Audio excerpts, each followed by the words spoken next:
Batman Umut Kervanı olarak geleneksel hale getirmiş olduğumuz bayramda yetim ve yoksul çocukları giydirme programlarımızdan birini daha bugün icra ediyoruz. Hayırseverlerimizin bağışlarıyla bugün burada 200'ün üzerinde yetim ve yoksulu bayramlık olarak giydirme imkanı elde ettik.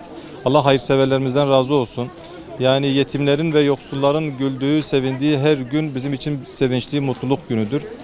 Bu mutluluğu bize yaşattıkları için Allah hayırseverlerimizden razı olsun.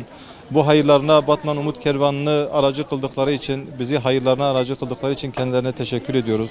Rabbim hayırseverlerimizi ve sevdiklerini, ailelerini dünya ve ahirette mahcup etmesin inşallah. Bizler yılın 12 ayı yardım faaliyetlerimizi sürdürüyoruz. Biz Batman Umut Kervanı olarak önümüzde de bir kurban bayramı var.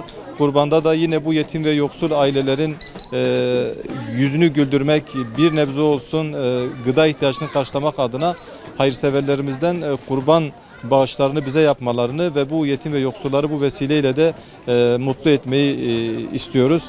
Hayırseverlerimizin bizi bu noktada yalnız bırakmayacaklarına olan inancımız tamamdır.